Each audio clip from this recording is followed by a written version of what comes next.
Good morning and welcome. It's a lovely Friday morning, and as always, we're happy to be here to talk sports. And it's another journey across the world talking about sports. We'll take a look at a wide range of sporting activities this morning.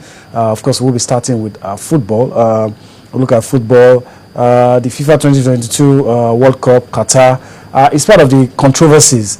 Qatar is saying it's ready to host the World Cup whenever, in the winter, in the summer, whenever.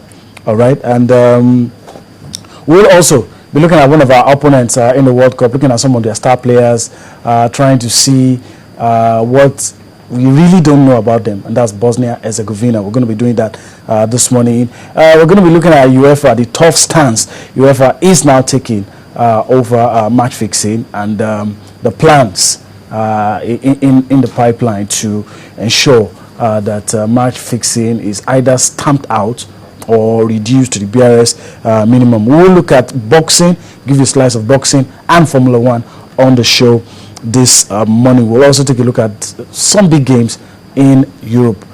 In between all of the things I've said this morning, we will also take a look at the papers. All right, my name is Yemi Adebayo, and that's how I welcome you to the show this lovely Friday morning. Well, before I introduce my guest to you on the show this morning, let's quickly go on a break. When we come back, we'll take a look at all of the things that I've lined up and more. I'm having Kunle Philip with me this morning. Kunle, let me welcome you to the show. Good morning, Jeremy. It's always good to be on the show. Okay, let's go to Morocco quickly and talk about the FIFA Club World Cup. It sounds a bit funny, but it's like a quarter-final stage. Yeah. Some sort of classification. Well, this is what we have. The champions of Europe and South America will join at the semi-final stage. We have 7 teams participating, all the continents affiliated to FIFA and the host club, that's Raja Casablanca. And courtesy of the victory they had against Auckland. City. So they are in the quarterfinal. So what you have now, the Asian champions will take on the African champions, Al Ahly, and of course Raja Casablanca will take on CF Monterrey, that's the North American champions. Yeah. So these are the quarterfinal fixtures. The winners, one will take the South American Atletico Mineiro. And that's the winner between Al Ahly and Montenegro will meet Bayern Munich in the semi-final. So that's how it's going to be. That's the previous result. These results booked a place for Raja Casablanca in the quarterfinal. They are the host club. They are not the African champions, but they are the host club, and somehow they've been able to. It looks like it's going to be good for Africa. Yeah, it's going to be good for Africa. It was a game that was expected to knock out one of these two teams to join the rest of the teams in the quarterfinal. And Raja Casablanca, actually, they drew the first blood, and Auckland equalized. And when it was looking at like the match was going to end, it's going to go through the extra time. They scored the winner in 9 minutes, which is very good for Africa. Right now, we have 2 representatives still in the competition. Okay. And if they continue in this vein, we might just get one of the 2 African representatives and playing in the finals. Okay. The best we've ever achieved at the FIFA Club World Cup was TP Mazembe in that finals. And it just shows the gap between Africa and the rest of the world, because it was so easy for Inter on the night. But of course, we're hoping that this year it's going to be different. Either Al Ahly and Raja Casablanca, one of them will end up picking the trophy on African soil. For sentimental reasons, some of us are backing Al Ahly, because, we want someone like Mohamed Aboutrika to win something on the global stage. But we'll leave that and go to another competition that is organized by FIFA, the FIFA World Cup 2022. It's part of all the controversies. Qatar, the LOC in Qatar says they are ready, and whatever conditions, either you play in winter or summer, whatever FIFA decides next year. Well, this just happened. The trophy landed in Qatar. The trophy for the 2022 World Cup. So sooner than later, it will make the journey to its permanent abode. But let's take you to what the LOC chairman had to say about the Qatar 2022 World Cup, and he said a lot of interesting things what Qatar will do, and he's saying that the criticisms are unfair. Yeah, absolutely. I think for me, those allegations being leveled against Qatar are there. But of course, sometimes it's being blown out of proportion. And oftentimes when the nod is given to some certain countries to host tournaments of this nature, this kind of exposes tends to always come out from, even in South Africa, there were some speculations that some things were not going right before that 2010 World Cup, that Africa wasn't ready to host the world. And of course, South Africa proved everybody wrong. And we've said this over and over again, FIFA will always back up any country they pick up as a host to actually host the World Cup. And for me, Qatar is ready. The atmosphere is beginning, people are beginning to feel the World Cup to be hosted in Africa. And of course, we wait to see how it goes. Okay, let's listen to what this man in your picture has to say before that event you just saw. He had to say, so he had things to say about Qatar's preparation.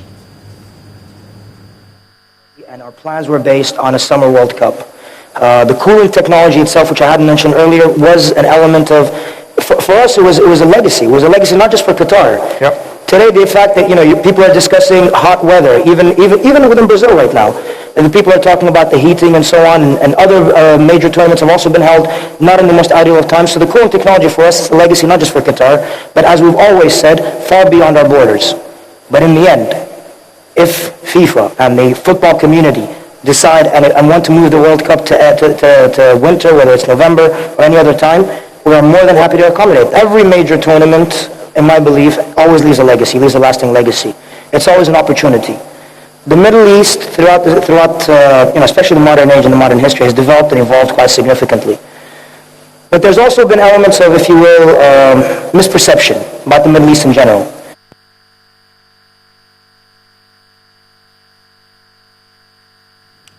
Okay, well, a lot of us don't agree with what he just said, but of course, he's confident that Qatar will be ready, and of course, with some of the groundbreaking technology they have available, you might want to believe him. He says if he's, even the heat will not pose a threat to Qatar. Well, we'll get to that. We'll still be talking about the World Cup now. Let's talk about Nigeria for a while, Kunle, and we'll talk about Nigeria's opponents, the one that seems we know little, very little about. That's Bosnia. But let's quickly talk about Nigeria.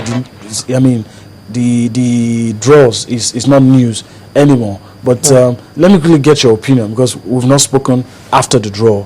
Which of those sides do you think, or do you think Nigeria should just be afraid of everybody in that group? Absolutely, we cannot be afraid of everybody in that group. You look at teams like, I think the biggest team we have in that group is Argentina, no doubt. Beating us, we've met four times, beating us three times. And though some of those occasions, we saw that we've met 3 times actually, like beating us on those three occasions. And 2 of those occasions, I think FIFA in 1994 there was a complaint that Maradona was actually involved. Didn't change the outcome. It didn't change the outcome, and also the last time out, the goal scored by Gabriel Hens. But not taking away the pedigree of Argentina when it comes to world football and the caliber of players they have at our disposal. They've got the world best player, Lionel Messi, and that puts them in a poor position to actually win this group. But the other countries in that group, and the likes of Iran, are not really, for me, a force to reckon with. You talked about Iran, and